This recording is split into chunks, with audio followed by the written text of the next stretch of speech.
Welcome to the Dr. Stacy Show, where we are talking about all things faith, love, and wellness. I'm your host, Dr. Stacy, and I am excited to be kicking off my inaugural season.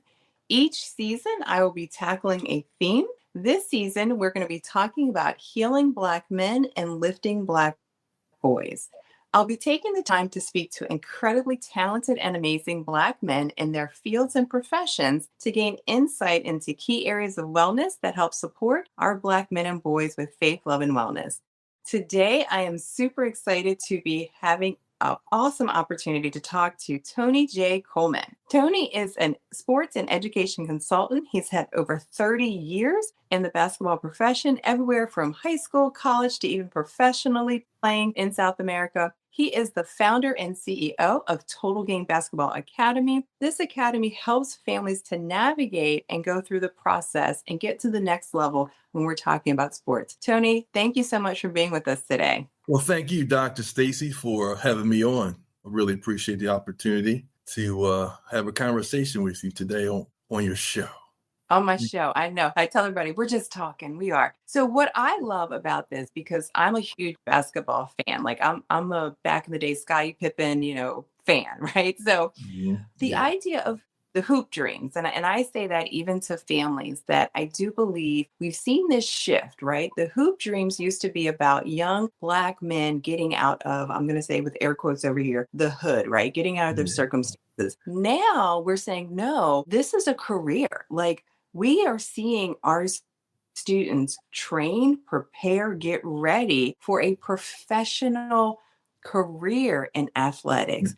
Talk a Yes. little bit, because you've been here for 30 years in this space. Talk a little bit about that shift, that change, and what you're seeing with athletics. Oh, wow. So there's so many nuances that have changed over the years. And as we approach kids that are in high school, the landscape is different for them now. It's Mhm. even harder for them to get recruited because there's been a shift at the collegiate level. The shift at the collegiate level brings this thing that we now call the transfer portal, NIL, which is name, image, and likeness. So as a result of that, college coaches are recruiting from this thing that's called the portal. So therefore, high school student athletes are not getting the exposure. They're not getting recruited as much as they used to because of that. Unless you are a top 100 student athlete in high school, it's really hard for you to get recruited by college coaches today. That's the new And landscape. I love that you just said top 100, because I always say, yeah, I believe like that 1%, right? When we talk about the numbers and how many student athletes go on to professional, talk Mhm. to me about the training for those high school students. What does that need to look like now, if we're saying it is so competitive? And if you're not top 100, what are you seeing in the shift of maybe time, commitment for the student, for the family? How is that looking different for our high school athletes? Well, I'll tell you what, the time and commitment is real. And if you want to actually be a competitor and Mhm. vie to be proven as one of the best, then you have to play against the best and you have to train and work on all those deficiencies in your game, your skill set in order to be at that level. So that's going to take a lot of time, a lot of commitment on not only the athlete's part, but the family as well, because training is involved. So maybe you need to, hire someone to work with you. You may want to enter into the landscape now today is the AAU circuit, where a lot of exposure and Mhm. traveling is happening, which costs a lot of money to parents to travel and to get into games and, stay at hotels and food and all these other kinds of things. So it can be very expensive. It's time consuming. It has to be well coordinated. And you really got to understand how to work your way through it, because there's a lot of AAU circuits that are not good for you. You got to find the ones that you fit in, that's going to benefit you the best and allow you that opportunity in order to show your skill set and bring that back to your high school during your regular season there, which is very important. I'm glad you did say that, because I know travel teams with my kids. Like, well, they were soccer. My daughter was a soccer player. So we did travel teams. And, our conversation was, well, you're not going to play in college, Mm, right? Like, even though we're spending all this time, money, effort, and she was good, she loved it, she didn't see herself being a professional soccer athlete, even though she played with like the Guyana national team. She's done some really great tournaments and things. But the travel team piece, how important is it still to be connected to your high school team? Because you just mentioned that. It's so important because ultimately that's where you're going to be playing, during basketball season. So hopefully you're in a really good, school that supports athletics as well as academics. And you're able to translate all those different things that you worked on during the off season with travel, ball, and working on your skills and all those kinds of things so that you can actually make your team for your particular high school the best it possibly can be to compete in your conference and in your state. And however, playoffs, is kind of like, strung together in that particular city or state. You said something key off season because I work with a lot of young men that don't want to practice even in season. What does the off season game look like for athletes now? What should they be doing in off season? Well, mainly you should be working on your deficiencies. So you really need someone to be honest with you, to tell you exactly what your deficiencies are and what you need to work on. And first of all, we'll start based on what position you play. It really doesn't matter what position you play today because you need to have the skill set in all areas, being able to score on all three levels, being able to guard and defend, on the other side of the ball. Your IQ needs to be on point. You need to understand the game, becoming a better teammate. You need to be physically strong and capable. And all those things just going to make you better as a teammate. And then, the ability to shoot the three ball. That's what everybody's doing now. Everybody's shooting the three, working on your dribbling and ball handling and all those skill sets and your passing. And the biggest thing is to be confident and have the IQ to understand the game. That's going to separate you from most. The higher your IQ is and understand how to play the game, playing without the ball, being a good teammate, being a leader, translating everything the coach wants done on the floor, that's just going to separate you from the rest of the crowd that can do the same things. And I love that you said that because we oftentimes just think of what we need to do when we have the ball in hand. But you're like, Mhm. no, the coaches is looking at you as a complete athlete, right? Your Mhm. leadership ability, your skill ability, communication. I always tell folks, if you're even on the bench, let's say you're, the sixth man in, you still have to have a great attitude as if you were the first man in, right? That's Like right. that is key because the Mhm. coaches are looking at that leadership, those qualities and what you bring to it. Tony, I want to go back to something you said about the academics. When you're looking at colleges with athletes, because I hear this all the time from the high school kids, they're like, I have a C average, I'm going to play ball, it's all good. Is it becoming more competitive with academics for athletes? What's been your experience with athletes and grades? What does that look like now? I tell you what, many of the student athletes, they realize and understand that their GPA needs to be over a 3.0.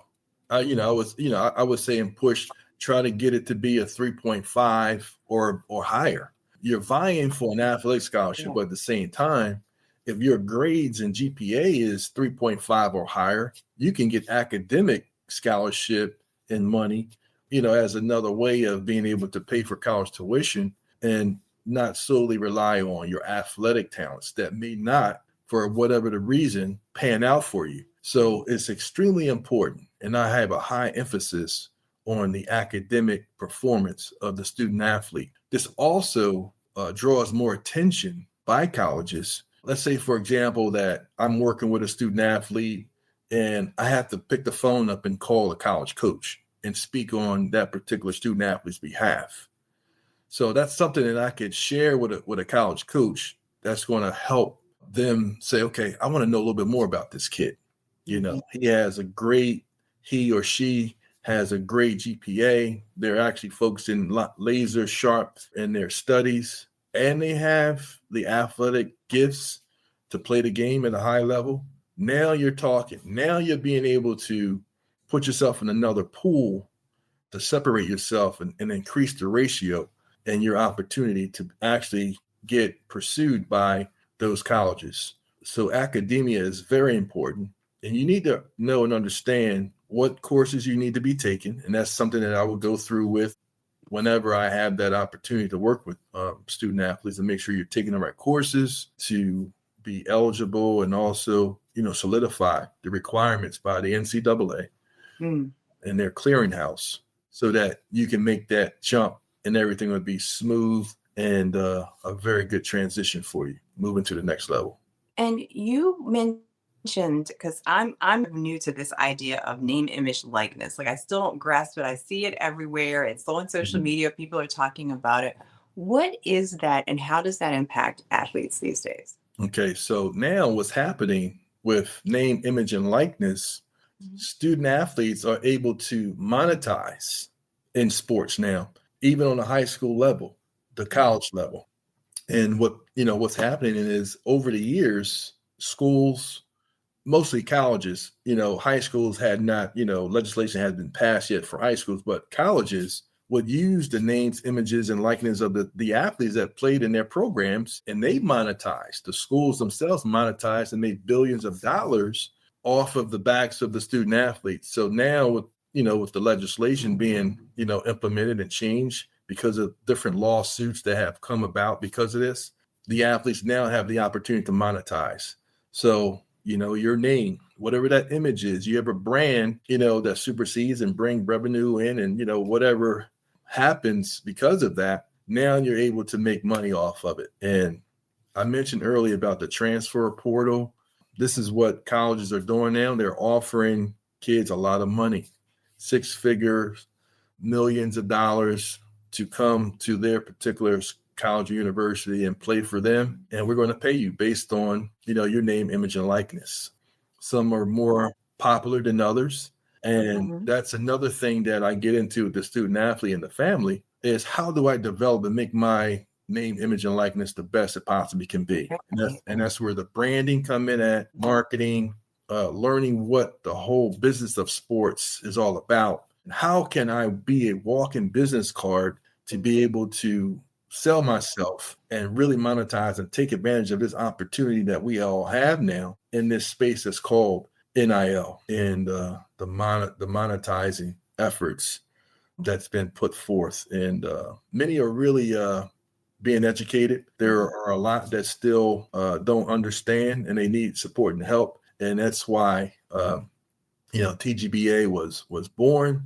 I think at the right time to help support as many student athletes and families as possible to understand exactly how to operate within this landscape that has changed and it's totally out of the norm from the way things used to be. And I wonder, Tony, as we're talking about these changes, student athletes have pressure just being student athletes, right? I always say, right, Mhm. you really were already working for the college or university because you're Yeah. going to class all day. You're in training and practice. If you're not in a game, you're in the weight room, you're at practice. Mhm. It is a full-time job. And so I Yes. think there's a great benefit for families and folks that are getting paid for it. What have you seen though? I would say that maybe the downside of this process changing and now that students are able to do this NIL and this kind of things, is there a downside to this process for student athletes? Well, I think the downside on, with this new NIL is the fact that money is involved. So now you have money being thrown around, by a lot of different resources. So a lot of the Mhm. colleges and universities, they have their own NILs. Then they have this thing that's called the collective. And then you have the outside third party endorsement deals that are put forth. So for example, in a collective, you have alumni and different people that donate monies to these colleges and universities, and it's a lot of money.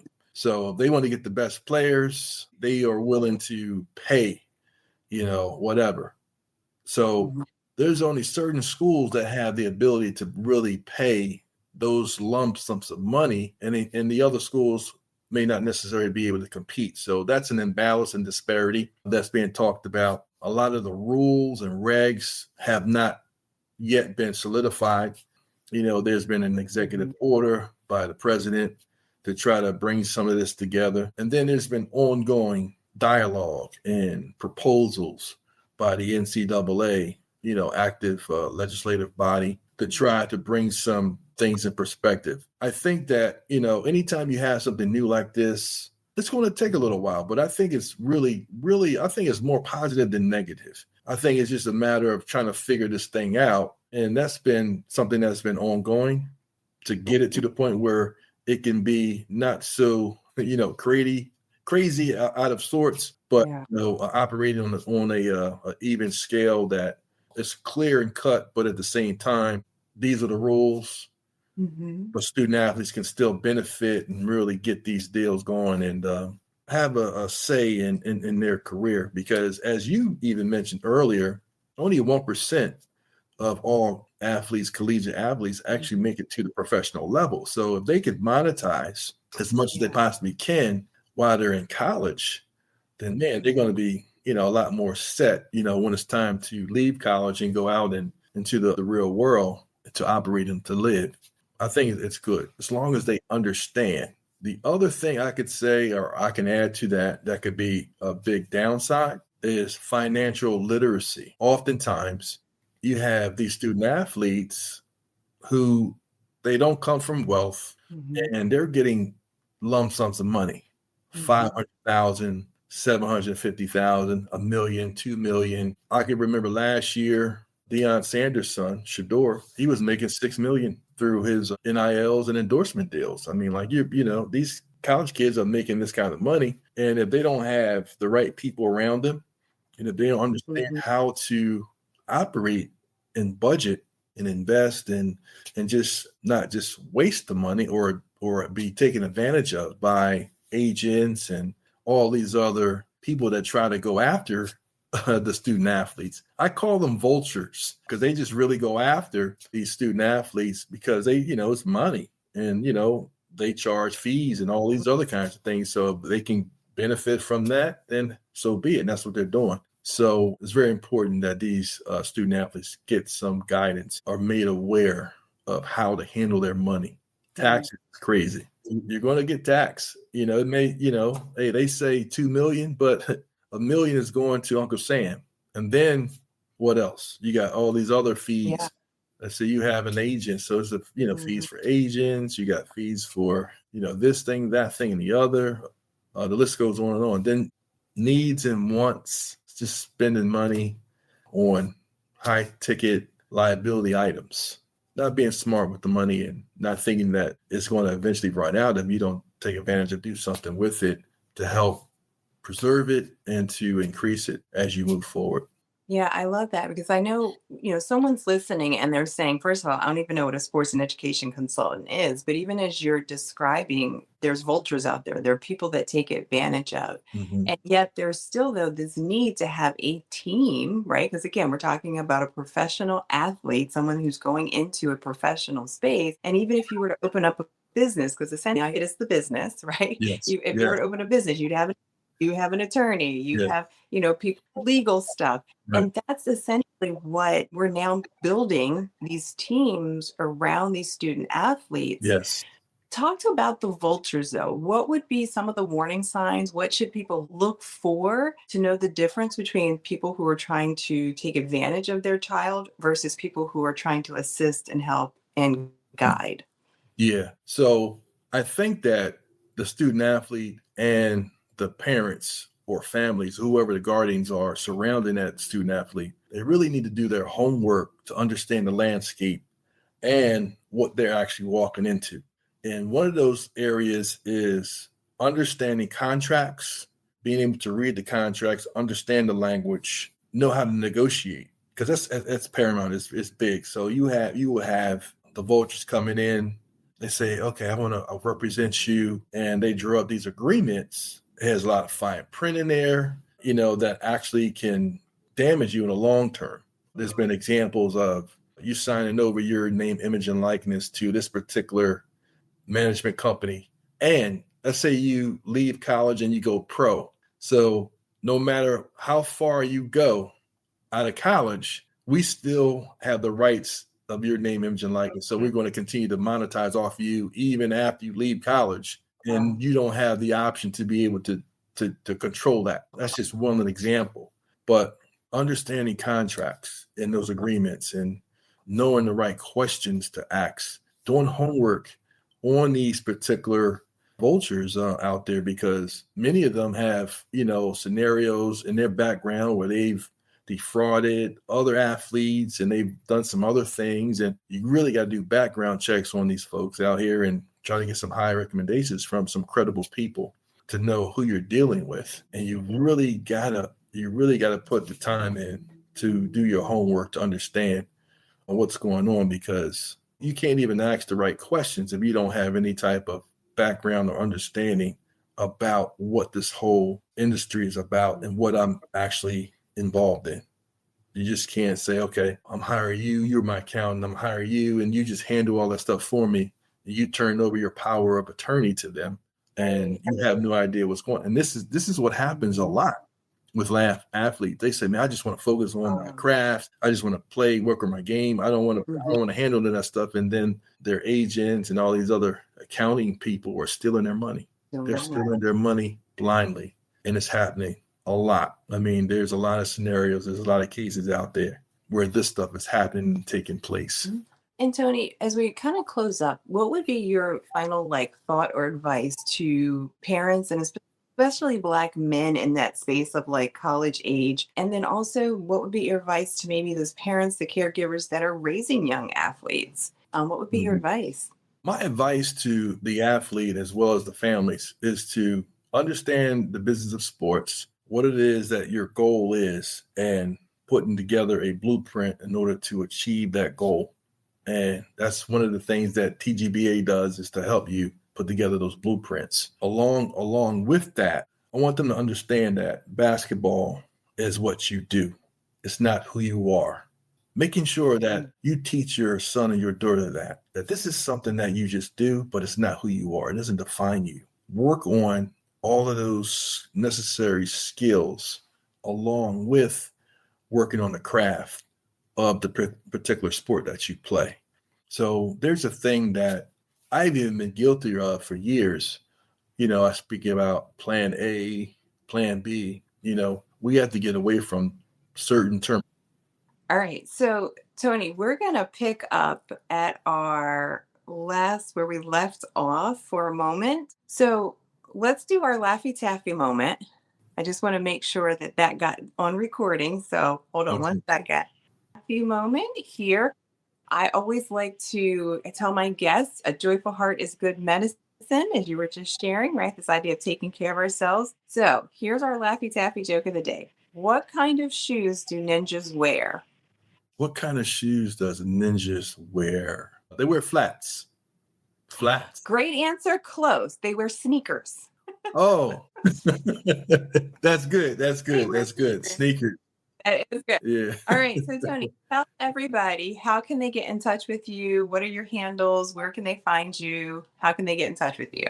Well, the best way to get in touch with me is going to my website.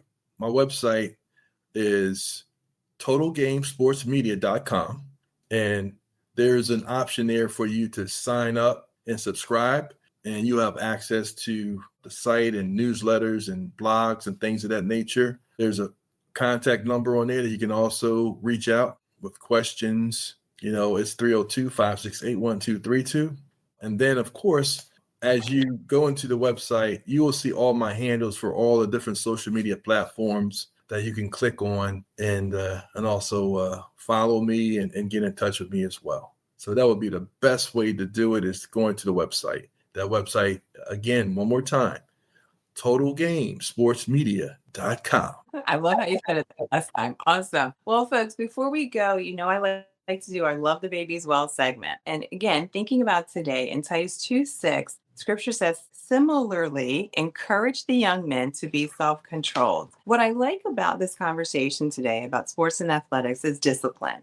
And the idea that not only does it take discipline, but it takes commitment. And as we heard today, it's also going to take mentors, coaches, a team that's going to help our athletes get to the next level. I love when Tony said that, remember, the sport is not who you are, it's what you do. And helping our kids to define themselves beyond the game that they play is also our role.